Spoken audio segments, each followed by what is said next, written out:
नमस्कार, जय भीम, जय शिवराय. मी कुमार चक्रे, सर्वसामान्य जनसेवक. आज या परिसरामध्ये या सेंट शाळेच्या समोर त्या गेट लागत आज आम्ही या ठिकाणी आमची बहीण सीमाताई जाधव यांच्या अध्यक्षतेखाली, रेश्माताई जाधव यांच्या अध्यक्षतेखाली आज या ठिकाणी आम्ही आंदोलन घेतलं आहे. आंदोलनाचं स्वरूप असं आहे की ही शाळा आहे, या शाळेचा मनमानी कारभार लहान मुलांच्या डोक्यामध्ये घुमतोय.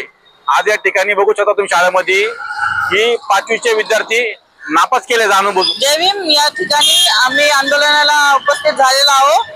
आमची बहीण रेश्माताई जाधव यांना आम्ही पाठिंबा देणार आहेत आणि या शाळेचा निषेधार्थ करणार आहे. आम्ही या शाळेचा संपूर्णपणे निषेध करतो, कारण की हा शाळा हिटलर शाळा आहे. अंग्रेज इकडून घेऊन गेले, परंतु हा हिटलरपणा यांनी सोडलेला नाहीये. आपला देश स्वतंत्र देश आहे, पण काय यांनी आपल्याला अडकून ठेवलेले आजपर्यंत. असे हिटलर सारखं यांचं अजून वागणूक आहे.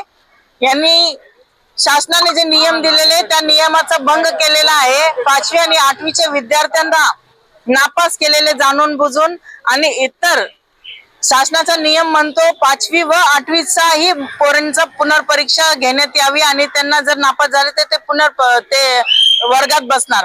परंतु या प्रिन्सिपल साहेबांनी केवळ 8 दिवसात परीक्षा लावली आणि संपूर्ण 5वी ते 10वी पर्यंत सर्व पोरांना पुनर्परीक्षेमध्ये नापास केलेले. त्यांना एकतर त्यांनी त्या मुख्य अध्यापिकांनी त्यांना अभ्यासासाठी वेळ दिला नाहीये. फक्त 3 दिवसात पोर्शन चेंज करून 3 दिवसाच्या अवधीमध्ये तिने ताबडतोब परीक्षा लावलेला आहे. शासनाचा नियम म्हणतो की तुमचं निकाल, वार्षिक परीक्षेचा निकाल जारी झाल्यापासून 2 महिन्याच्या अवधीमध्ये तुम्ही पुनर्परीक्षा घ्या. पण या प्रिन्सिपलनी एप्रिल 8 तारखेला वार्षिक परीक्षा संपली आणि या बाईंनी परत 22 एप्रिलला पुनर्परीक्षा घेऊन त्या विद्यार्थ्यांना नापास केलेले.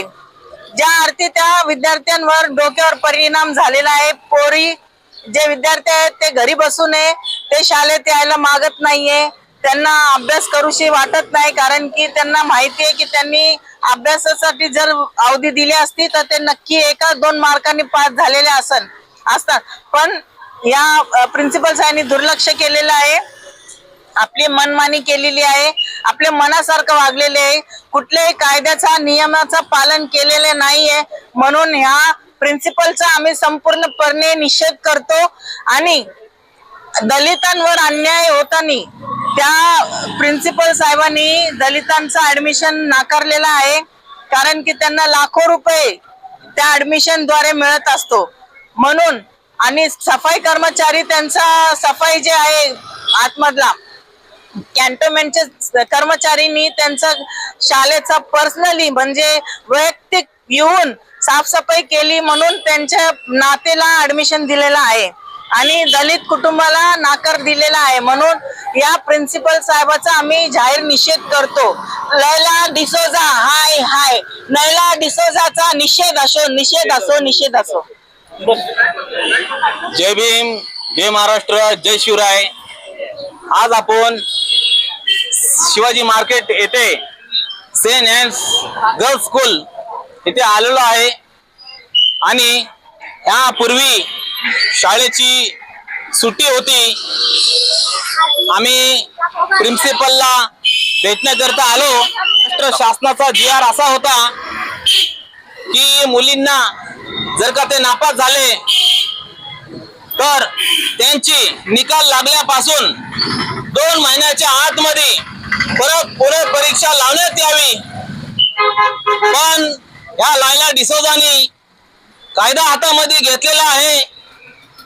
कायदा असा म्हणतो की निकाल लागल्यापासून 2 महिन्याच्या आतमध्ये तुम्ही परीक्षा लावा आणि विद्यार्थी आणि पालकांना विश्वासात घ्या, हा ना, आणि त्यांना परत तुम्ही समजावून सांगा, चांगलं मार्गदर्शन करा आणि मग परीक्षा घेण्यात यावी असा कायद्याचा आदेश होता. पण ह्या लायला डिसोजानी आता कायदाच हातामध्ये घेतलेला आहे. स्वतःचा मनमानी केलेला आहे. हा लायला डिसोजाचा सर्व भोंगळा कारभार तिने जे चाललेला आहे सरासर चुकीचं झालेलं आहे. मी त्यांची लवकर परीक्षा लावण्यात आली. फक्त मेसेज दिला 8 दिवसापूर्वी की तुमची रिटेट घेणार आहे आम्ही, आणि त्या प्रिन्सिपल लायलानी पहिला जो परीक्षेचा जो पेपर होता तो चेंज केला. प्रश्न उत्तरे परत छोटे मुलं ते कन्फ्यूज झाले, परत त्यांची दिशाभूल झालेली आहे. आणि 3 दिवस दिलं, हे घ्या पेपर आणि अभ्यास करा. अरे बाबा, ही लायला डिसोजा का 3 दिवसामध्ये ही का प्रिन्सिपल बनलेली आहेत का? 3 दिवसामध्ये का PhD बनलेली आहेत का? हा, अरे ते लहान लहान लेकरं, त्यांना निदान फक्त 3 दिवस दिलं. सरासर हा अन्याय झालेला आहे. आणि त्यानंतर पुनर्परीक्षा लावली, एक्झाम झाला, परत त्या जाणून बुजून त्या प्रिन्सिपलने सर्वांना नापास केलेला आहे. कारण की हे हिताचे नगरसेवक यांचे पैसे घेऊन ऍडमिशन केलेलं आहे. मग आता ह्या प्रिन्सिपलला प्रश्न निर्माण झालेला आहे, जर का पुनर्परीक्षामध्ये पास झाले तर यांना बसवायचं कुठं? हा प्रिन्सिपलला मोठा प्रश्न निर्माण झालेला आहे. म्हणून आता ते आलेले टेन्शन मध्ये की काय करायचं. मी तर ऍडमिशन घेतलेलं आहे, ऍडमिशनची जागा फुल झालेली आहे. एक फॉर्म बनवलेला आहे, ते फॉर्मामध्ये असं लिहिलेलं आहे, मी तुमच्या मुलांना मी पास करतो. आणि 6वी मध्ये जर का नापास झाले तर ही जबाबदारी आमच्यावरती नाही, पालकांवरती असणार. तर तिने असा एक फॉर्म बनवलेला आहे. तो बी फॉर्म कायद्याच्या चौकटीत तो बसत नाही. मॅडमनी फोन करून ते शिक्षण मंडळचे जे कार्यकर साहेब आहे, ते जिल्हाधिकारी मध्ये बसतात, त्यांना तत्काळ फोन लावून विचारणा केली की बाबा हे जो फॉर्म तुम्ही दिलेला आहे, तुम्ही बनवला का फॉर्म? ते म्हणले की असा कोणता फॉर्म आम्ही बनवून दिलेला नाहीये, हे प्रिन्सिपल खोटं बोलती आहे. आणि तुमच्याकडे काय पत्र आहे ते मला व्हॉट्सअपला पाठवा. त्या प्रिन्सिपल लायलावरती मी कारवाई करतो असं त्यांनी आम्हाला आश्वासन दिलेलं आहे. आणि आता परत ताई यांनी फॉर्म भरला होता की त्यांच्या भावाचं मुलाचं ऍडमिशन व्हावं मे महिन्यामध्ये, पण ह्यांना काय रिस्पॉन्डिंग दिलेलं नाही.